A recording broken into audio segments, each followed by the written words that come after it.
Bonjour et bienvenue à cette capsule J'explore du vendredi. Actuellement, je suis en rediffusion parce que je suis sur la route en direction de la grande région de Montréal où je vais donner de la formation ainsi qu'un atelier sur place ce samedi, le 10 novembre, à Saint-Hubert, sur la rive sud de Montréal. Si c'est quelque chose qui vous intéresse, écrivez-moi en privé, vous allez être les bienvenus. Je vous enverrai également l'adresse en privé où se passe l'événement. L'atelier va être à 13 heures.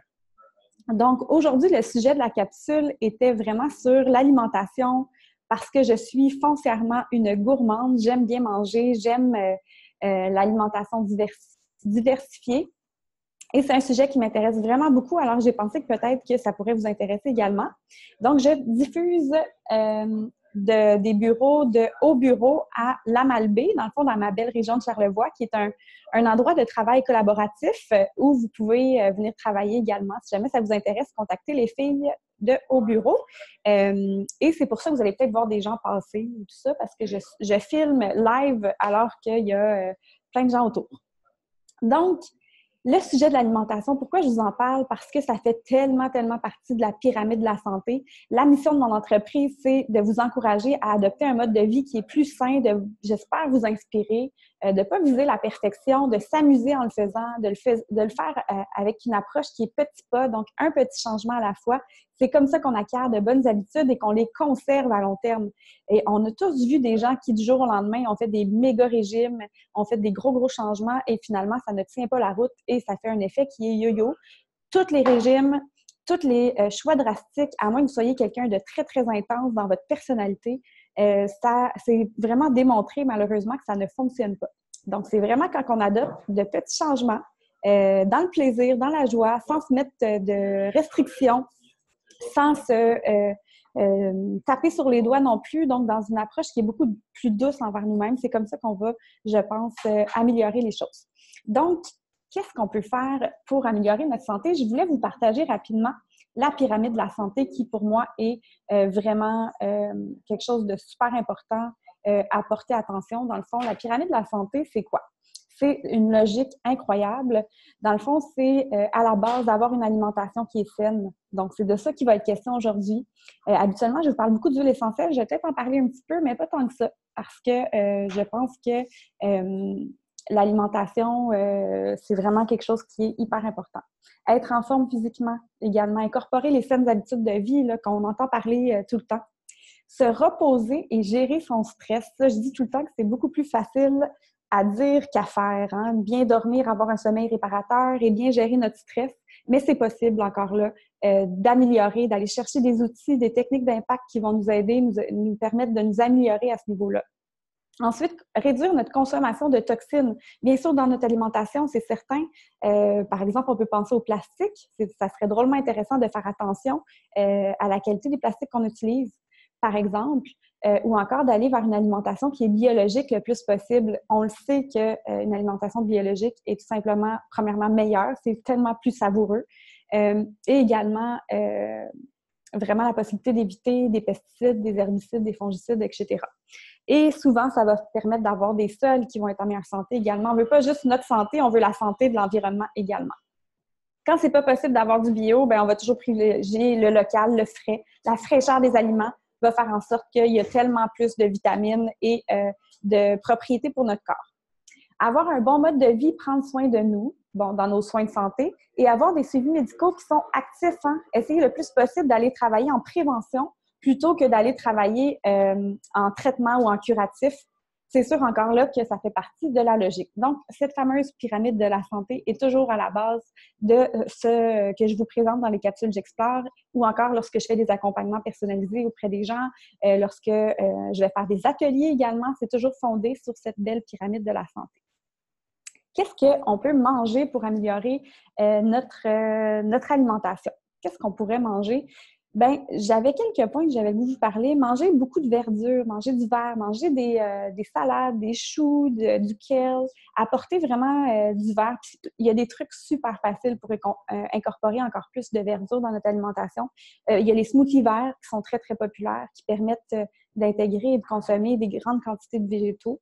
Sinon, on peut aller se tourner vers les bébés épinards qu'on va trouver partout. Moi, je suis en région et je trouve à l'année des bébés épinards biologiques justement, qui se mettent facilement dans des smoothies verts, qu'on peut rajouter dans notre bol de spaghettis, par exemple, qu'on peut mettre en dessous d'un sauté, qu'on peut mettre vraiment partout. Donc, c'est une façon hyper facile. Il n'y a pas de préparation nécessaire. Simplifiez-vous la vie. Mangez simple. C'est toujours mieux. Si vous pensez, peut-être si vous êtes un cordon bleu puis vous êtes capable de faire des repas 5 services, bien, tant mieux pour vous. Mais moi, en tout cas, la vie, elle va vite. Et si je veux bien manger, je dois me faciliter la vie. Donc, je vais m'acheter souvent des germinations, je vais m'acheter, comme je vous dis, des épinards bio, des légumes verts, du brocoli, je vais cuisiner vapeur et je m'assure que la moitié de mon assiette est toujours composée de végétaux. Donc, ça, c'est super important. Et dans les carbohydrates, tu sais, souvent, on va ajouter des céréales, des produits céréaliers, ça peut être des patates, etc. Bien, pour ma part, je vais vraiment privilégier, par exemple, la patate douce. Je vais privilégier les courges. En ce moment, elles sont abondantes et elles sont tout simplement délicieuses. Donc, retire des courges au four, se faire des beaux potages. Ensuite de ça, en tout cas, pour moi, c'est ce qui fonctionne. Tu sais, aujourd'hui, j'ai pas le goût de vous parler comme si j'étais nutritionniste parce que j'en suis pas une. Je suis quelqu'un qui aime bien expérimenter puis être à l'écoute des effets que ça a sur mon corps. Donc, longtemps, j'ai manqué de carbohydrates dans mon alimentation et ça faisait que j'avais des downs ou des rages de sucre, etc. Mais de toujours incorporer des légumes racines, comme je vous dis, de la patate douce, des courges, ça va faire en sorte que je me sens soutenue plus longtemps, même si je vais avoir une alimentation qui est principalement végétale. Personnellement, j'ai une alimentation semi-végétarienne. J'ai été élevée végétarienne jusqu'à l'âge de 5 ans et maintenant, je mange un peu de viande blanche à l'occasion, peut-être 1 à 2 fois par mois ou rarement 1 fois par semaine. Sinon, je vais manger des œufs, je mange beaucoup de tofu, légumineuses. Je vais manger également comme protéines, je vais vraiment viser des protéines qui sont plus végétales. Alors, je vous présente Audrey au bureau. Allô! Bon C'est sur ma matin! capsule J'explore sur Boréal Essence. Ah ben, j'explore! Donc, c'est ça. Fait qu'aller chercher vraiment des protéines végétales en grande partie, c'est vraiment une bonne idée pour premièrement améliorer la santé de la planète et votre santé également. Ça va être des protéines qui sont beaucoup moins grasses, par exemple. Moi, c'est quelque chose auquel je crois. Encore là, ça se peut que vous souhaitiez manger d'autres choses. Vous souhaitiez manger de la viande rouge, que c'est quelque chose qui vous convient bien. Allez-y, là, écoutez, c'est vous les meilleurs experts de votre santé, c'est pas moi. Moi, ce que je veux vous inspirer, c'est à prendre du pouvoir sur votre santé, puis à découvrir que vous êtes le meilleur expert pour votre santé. Je sais que moi, personnellement, la viande rouge, ça me convient pas, puis ça m'intéresse même pas, mais manger principalement quasi je vous dirais au quotidien presque vegan. C'est quelque chose qui me convient vraiment bien et qui m'inspire et que je trouve coloré, que je trouve goûteux, que je trouve beau. Donc, il faut aussi que nos assiettes soient belles et on mange avec les yeux avant de manger avec la bouche, certainement. Ensuite de ça, d'aller manger gourmand, ajouter des saveurs. Si vous aimez les olives, allez en ajouter. Si vous aimez des cornichons, pourquoi pas. Moi, j'aime beaucoup les légumes lacto-fermentés qu'on va trouver en magasin d'aliments naturels, qui vont ajouter également des belles propriétés à notre flore intestinale, entre autres, et qui vont nous aider beaucoup au niveau de la digestion, à décomposer les aliments et à bien assimiler toutes les propriétés des aliments. Ensuite de ça, on va aller vers, comme je dis, beaucoup de saveurs. Quand on mange des petits micro-pousses, là, par exemple, de radis, de kale, de moutarde, et là, c'est tout plein d'explosions de saveurs. C'est super goûteux, mais en même temps, plein de belles propriétés. Manger du cru à chaque repas va nous aider à avoir des enzymes, encore une fois, pour favoriser notre digestion. Moi, je vois vraiment la différence. Personnellement, j'évite les produits laitiers le plus possible, bien que j'en mange à l'occasion, parce que malheureusement, je les tolère plus ou moins. Maintenant, si ça vous convient, ben allez-y, c'est merveilleux aussi. Je pense pas qu'il faut aborder l'alimentation avec des interdits. Moi, je pense qu'il faut y aller dans tout ce qui est possible de manger, ce qui est bon, qu'on ait du plaisir. Tu sais, me dire, je mange pas de ci, je mange pas de ça, puis être vraiment restrictif. Je pense que c'est même malsain. Donc, comme je vous dis, de l'aborder avec du plaisir et de la gourmandise, c'est pas mal plus amusant. J'aime énormément suivre des feeds Instagram, aller voir des photos, par exemple, le hashtag Eat Your Colors, mangez vos couleurs. C'est vraiment super inspirant. On va voir des belles platées colorées, savoureuses, gourmandes, avec toutes sortes de choses, des humus de betterave. Tu sais, aller vraiment avec quelque chose qui est beau et joli, c'est toujours plus inspirant. Faites des lectures, lire des livres. Il y a des podcasts sur l'alimentation. Il y a des chaînes YouTube. Il y a des gens il y a plein de gens qui nous disent suivez-moi dans la journée, qu'est-ce que je mange. Donc, allez suivre des gens qui ont une alimentation qui vous inspire, que vous avez le goût de manger comme ça, que ça vous donne envie finalement. Moi, par exemple, j'aime bien suivre Annie Jeffrey, qui est une YouTuber dans le monde anglophone. Sinon, c'est ça, sur Instagram, je suis abonnée à énormément de gens qui ont des alimentations principalement véganes ou qu'on va appeler plant-based, parce que je trouve ça vraiment très bon manger comme ça et que ça me convient bien. Mais comme je vous dis, si vous êtes plus quelqu'un qui avait le goût de manger paléo, vous avez le goût de manger juste plus de grains entiers, tu sais, allez-y, allez vous inspirer. Je pense que si à chaque semaine, on se nourrit de gens inspirants, de trucs, ben là, c'est comme ça aussi que ça devient dans le plaisir et dans le fun d'essayer des nouvelles recettes, d'essayer des nouvelles choses. Manger diversifié aussi, manger tout le temps la même chose, c'est vraiment plate. Ces temps-ci, ben, c'est le temps des bonnes soupes repas, c'est le temps des potages, c'est le temps vraiment de manger tous les beaux produits locaux qu'on a. C'est l'abondance hein, à l'automne de légumes racines, de courges, etc. Donc, s'il y a des aliments aussi que vous n'aimez pas, vous avez le goût de vous défier, savez-vous que pour développer un nouveau goût, ça prend à peu près 30 expositions. Donc, si vous avez des enfants et vous avez l'impression qu'ils ne mangent rien, bien, soyez pas découragés. J'étais pareille. Quand j'étais petite, jusqu'à l'âge de 18 ans, je ne mangeais absolument rien à part genre du tofu puis des bananes. OK? J'étais vraiment bizarre de même. Je voulais rien manger de ce que ma mère est une cuisinière traiteur en santé naturelle. OK? Mon père est un chef cuisinier. Donc, j'ai grandi dans la bouffe et j'étais hyper difficile et j'ai donné du trouble à ma mère. Vous n'avez pas idée. Mais aujourd'hui, j'aime tout. Tous les légumes, même les champignons que j'aimais pas, maintenant, je me suis dit, OK, tu goûtes et tu regoutes jusqu'à temps que tu aimes ça, et maintenant, j'aime ça. Bon, c'est pas mes aliments préférés. Champignons sauvages, oui, mais champignons de Paris et tout ça, bon, ben, c'est quelque chose auquel je dois continuer de m'exposer pour un jour aimer ça. Hein? C'est comme ça qu'on développe nos goûts. Donc, offrez aussi à vos enfants des aliments variés. Puis si on offre toujours des choix sains, bien, ils n'auront pas le choix de faire des choix. Puis, il n'y a pas d'enfants qui se laissent mourir de faim, là, donc soyez pas stressés avec ça. Ils vont manger, puis ils ne se laisseront pas mourir de faim. Parce que des fois, c'est un peu décourageant pour en avoir deux à la maison, puis là, tu cuisines pendant 1 heure de temps, puis ils ne veulent rien manger. Ben voilà. Fait qu'on essaie de les inclure dans les choix d'aliments. Ma fille a décidé qu'elle était végétarienne.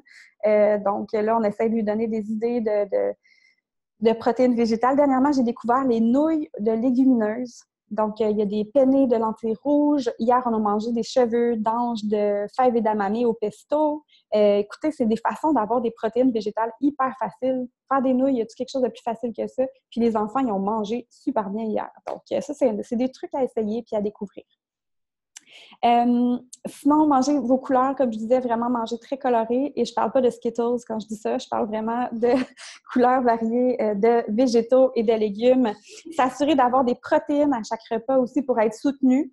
S'assurer d'avoir des collations qui sont santé à portée de main quand on a faim tout d'un coup pour éviter d'aller plonger dans les Reese qui sont là. Ben, on va aller chercher plutôt la pomme qu'on a apportée dans notre sac à dos.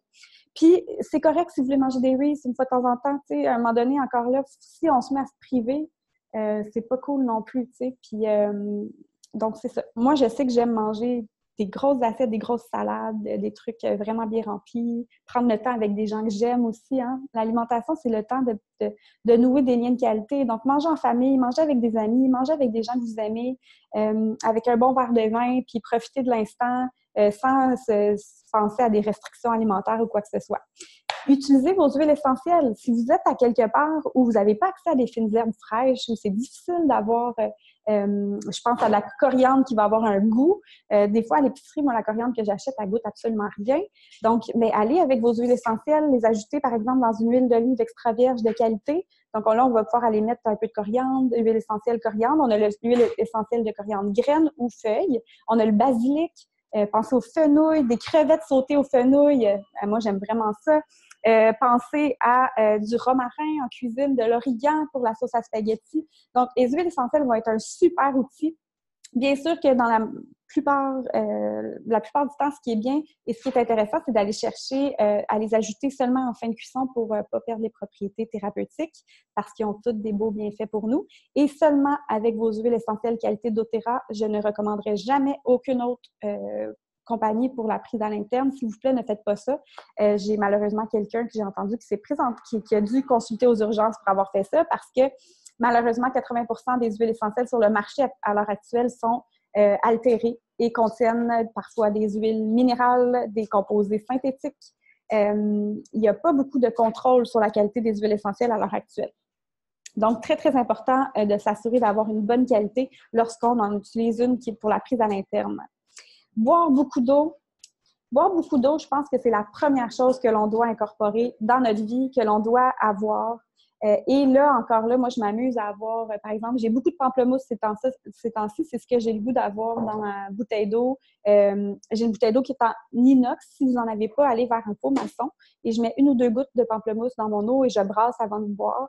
Sinon, on pourrait très bien aller ajouter une cuillerée à thé de glycérine végétale pour vraiment que les huiles essentielles s'incorporent à notre eau.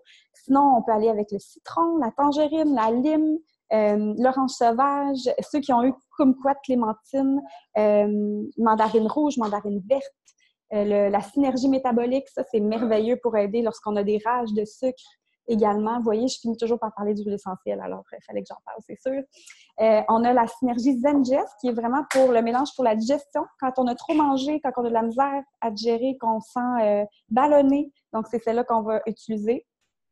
Et tellement d'autres, la bergamote pour se relaxer le soir, la synergie On Guard pour se faire des tisanes aromatisées aux huiles essentielles. Dans ce cas-là, s'il vous plaît, utilisez une eau qui n'est pas bouillante. Si vous avez une bouilloire que vous pouvez régler à 85 degrés, sinon on va attendre d'avoir notre doigt qui peut rester dans l'eau pendant 3 secondes sans que ça soit inconfortable. À ce moment-là, vous allez pouvoir regarder les propriétés de vos huiles essentielles et les mélanger avec du miel. Ça serait une super idée. D'ailleurs, dernièrement, ma cousine Laurence Guérette, si vous voulez la suivre, vous allez la voir sur Sankalpa. Dans le fond, elle fait un miel pour son thé de chai. Donc, elle a un bon miel local, non pasteurisé, auquel elle a ajouté du On Guard, du gingembre. Moi, j'ai fait le mien et j'ai mis plein de trucs. Là. J'ai mis de la cardamome, du poivre noir et je l'ajoute à mon thé de chai le matin pour ajouter en épices et en saveurs. Et en plus, en propriété, à ce temps-ci de l'année, c'est vraiment le temps de consommer ces produits-là pour le système immunitaire notamment. Donc, en résumé, ce que j'ai voulu vous dire, c'est de vous amuser quand vous mangez, de ne pas vous taper dessus, de ne pas se mettre dans des restrictions, mais vraiment d'avoir du plaisir, de vous laisser inspirer par des types d'alimentation qui vous parlent, qui vous font du bien. Soyez conscient aussi des effets de ce que vous mangez, ce que ça vous apporte. Je pense que quand on a confiance en nous, quand on s'accorde de la valeur, on ne se met pas de la cochonnerie dans le corps aussi. Tu sais, à quelque part, il y a comme quelque chose au niveau de la confiance en nous puis du fait de prendre soin de nous que, tu sais, quand que, je sais pas, moi, je regarde un jujube, ben c'est full de colorants, c'est full de produits que j'ai pas vraiment le goût de consommer. Fait que quand j'ai le goût de manger un jujube, je vais m'en acheter un qui va être avec des vraies essences dedans, qui va avoir du vrai goût. Puis, c'est sûr que c'est un truc sucré, mais ça va être au moins des aliments de qualité que je vais avoir ingérés. Donc, voilà. Fait que j'espère que ça vous inspire. C'est quoi vos trucs, vous, pour bien manger, pour améliorer votre alimentation, pour vous sentir bien aussi? Veux pas, notre alimentation va jouer surtout sur notre gestion du stress, sur la qualité de notre sommeil aussi. Tu sais, si on on mange 10 palettes de chocolat avant d'aller se coucher, c'est sûr qu'on n'a pas le même sommeil réparateur. Donc, j'aimerais savoir, c'est quoi vos trucs pour bien manger? C'est quoi vos astuces? Donc, inspirez-vous les uns les autres, dans le fond, pour améliorer votre alimentation puis prendre soin de vous.